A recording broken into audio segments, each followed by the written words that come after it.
Rogerio, you went through this situation with USADA. You were cleared at the same time as other guys like Junior Dos Santos and Pezão. And Junior talked a lot about how difficult it was for him because it involves not only a financial problem because you're not fighting, but sort of a personal problem, right? Because people label you sort of as a cheater automatically.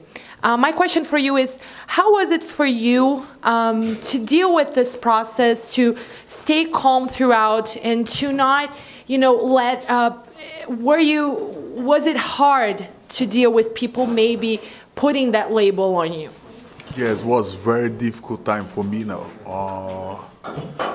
Almost 7 months I didn't fight. I was supposed to fight at the end of the last year. I remember I was sleeping and after the training, and my wife called me and she said, you had a problem with USADA. I said, that's impossible because I didn't took nothing. For sure, I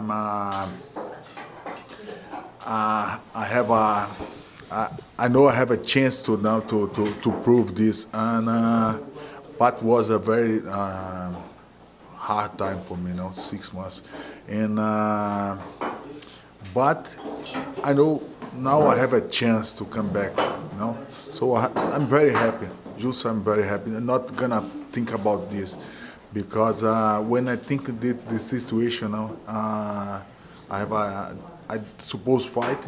I didn't fight. I have a problem with the financial problem, but at this time I'm very happy to get back again.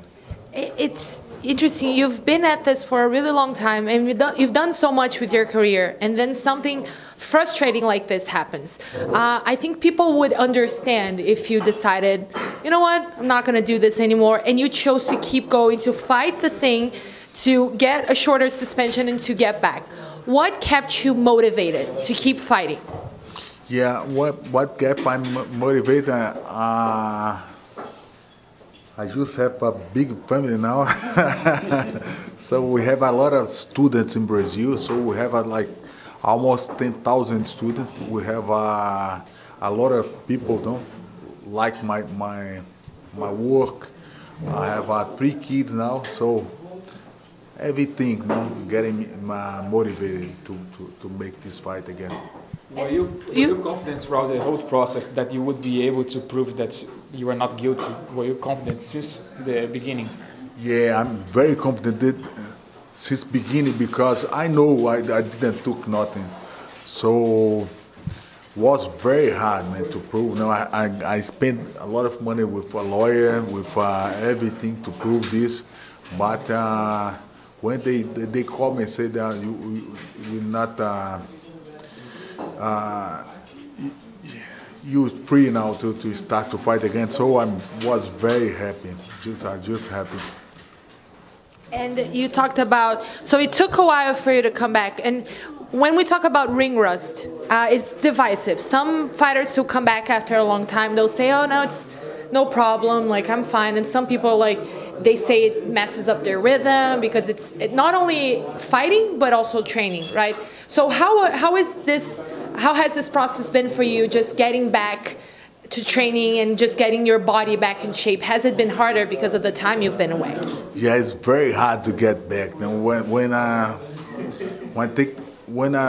have this problem, I have almost like 4 months didn't train well. Just training 1 day and in 2 days I stopped training, get back. It's hard to get back, training hard again. Yeah. So I just train only boxing, only a little bit jiu-jitsu, but not training hard, like professional training.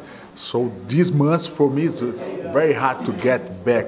But I think that the process is good because I love to fight. I think when I think with my fans, with my students, my kids, so I want to make something good, very good next month for them. And it's whenever you're doing these interviews, and we notice because we're in them, everybody asks, well, you have a twin brother who's retired, and a lot of people are retiring, and everybody asks you, are you thinking about that? Are you contemplating that? Does it bother you that people keep asking, like that people keep trying to sort of retire you? Yeah, I think that's normal, no? So that's normal because every fighter, like almost 40 years old, 30, now 38, 36, they start to think about retiring. So I know the people ask me, so when you gonna be retired too, you know, like your brother. So my brother, he was training, you know, very good, fighting good, but he had a problem with the knee, with the ribs. So I think I don't have not like big problem. Just on my low back, but I think I can train, I can fight well. So I think about Randy Couture. He fought when he retired at 46, no, 46, 44 maybe. Dan Henderson, he retired like 46 years old. I think I can fight. Maybe more, 2 years, 1 year. Let's see. You mentioned your lower back because it's been an issue in the past. What have you been doing to make sure that it's not a problem this time? Yeah, I've been working hard with my physical therapy. So I've been doing a lot of exercise, you know, like low back and for the core to make strong, to get a fix my low back. What are your thoughts on this opponent you're fighting in São Paulo? Is it a good matchup for you? What are your thoughts on him as an opponent? Yeah, he's a good fighter. He come to fight with boxing style. He's very fast, no, and he uses a lot of straight punches. So I think it's a good fight for me. So let's see. Mm-hmm. You mentioned in the scrum in Portuguese that your performance in this fight might tell you if maybe it's time to stop fighting if your performance is not as good as you're expecting. How do you deal with that in your mind that maybe this could be your last fight? You just mentioned that you have plans to fight for more years, but you just said in Portuguese that maybe this could be your last fight. Yeah, I think so.